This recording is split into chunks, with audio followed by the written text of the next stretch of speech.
More than 100 million metric tons of rock hurtled down Turtle Mountain, transforming it from this to this in just 90 seconds. Hello and welcome to this video on one of the most significant natural disasters in Canadian history, the Frank Slide.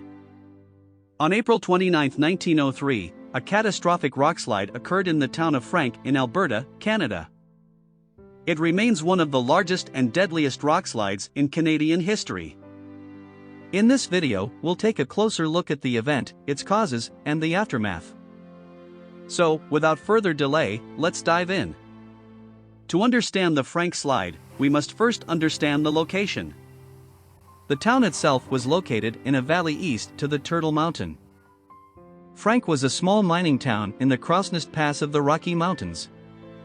The area was home to several coal mines, including the Canadian Pacific Railway's mine in the town of Frank.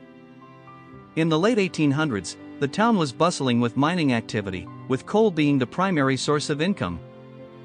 However, the town was situated in a very unstable location, with massive limestone cliffs looming over the town. On that fateful day in April 1903, at around 4:10 a.m., residents of the town were awakened by a loud rumble.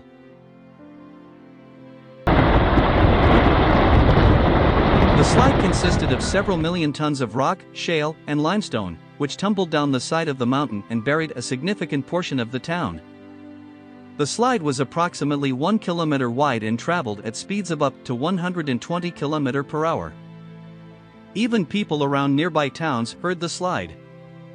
It was so loud it is said that some people in the town of Cochrane, outside Calgary, over 200 kilometers away, heard the noise of the Frank Slide.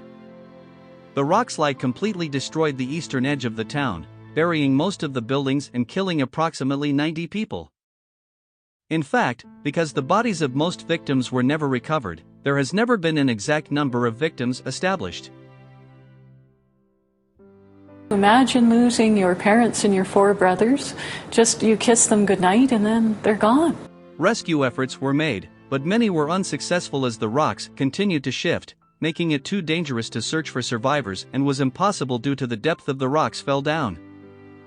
Many of the victims were miners who were working in the CPR mine at the time of the slide. After 19 years in 1922, 6 more bodies were recovered by road construction crew, believed to belong to the Alfred Clark family. The slide also destroyed or damaged many buildings in the town, including homes, businesses, and the local school. All of the surface buildings of the Canadian American Coal and Coke Company and 2 kilometers of Canadian Pacific Railway line were destroyed. Though there is a famous myth of baby named Frankie Slide, who was the only survivor of the Frank Slide. As there were 3 more young girls who survived the slide, the first was Fernie Watkins, a 3-year-old girl, the second was Marion Leach, 2 years old, Gladys Ennis was the third girl, 15 months old at the time, plus 20 other people pulled alive from the rocks. The last survivor to pass away was Gladys Ennis, who died in Bellevue, Washington on March 20, 1993, when she was 91 years old. The exact cause of the Frank Slide is still unknown, although several theories have been proposed over the years. One theory is that the rockslide was caused by coal mining activity in the area, which began in 1900s. The CPR mine was known for its extensive underground mining operations, and some experts believe that the mine's activities weakened the structure of Turtle Mountain, causing it to collapse. Another theory is that the slide was caused by natural factors, such as weather conditions or seismic activity. The area around Frank is known for its frequent earthquakes, which triggered a slide. And some experts believe that natural instability of the rock formation and geological structure of Turtle Mountain was the cause of Frank Slide, which means the erosion by water and ice of sandstone and shale layers on the lower half of the mountain weakened the mountain. Large surface cracks along the summit of the mountain allowed water to enter deep within Turtle Mountain. Water continued to eat away at the limestone, and the freezing and thawing action of water and ice worked to widen the cracks, creating even more instability. But the primary cause was natural instability of the rock formation and geological structure of Turtle Mountain. In the aftermath of the slide, the town of Frank was left in ruins. The town was never fully rebuilt, and many of the survivors chose to leave the area and start new lives elsewhere.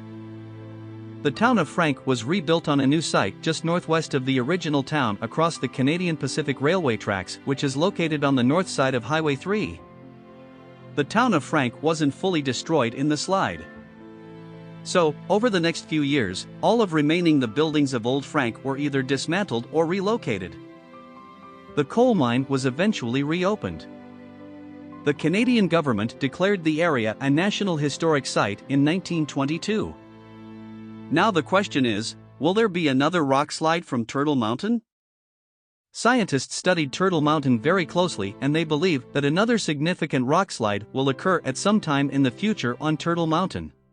Scientists estimate that any major rockslide from Turtle Mountain is not likely to occur anytime soon if the mountain continues to move at its current slow, turtle-like pace. However, if movement begins to speed up, a major rockslide could happen much sooner. And, if an earthquake happens nearby, all bets are off. Scientists from the Alberta Geological Survey keep a close look on all of the real-time data that is transmitted from the monitoring equipment mounted on Turtle Mountain. Today, the site is a popular tourist attraction. Visitors can visit the Frank Slide Interpretive Center, which features exhibits on the history of the town, the disaster, and the science behind the slide. Visitors coming to see the massive boulders that were left behind by the landslide. The site is also of great interest to geologists and other scientists who study the causes and effects of landslides and other natural disasters. I recommend you to visit Frank Slide Interpretive Center because it has a variety of exhibits that use interactive technology to bring the history of the Frank Slide to life. You can see photographs, artifacts, and videos that help tell the story of the disaster. You can also explore the surrounding area as this site is located in a beautiful part of Alberta, surrounded by stunning mountain scenery. There are hiking trails, picnic areas, and other recreational opportunities nearby. So guys, the Frank Slide in 1903 remains one of the largest and deadliest rockslides in Canadian history. Despite the tragedy, the Frank Slide has become a symbol of resilience and perseverance, and it serves as a reminder of the power of nature and the importance of disaster preparedness.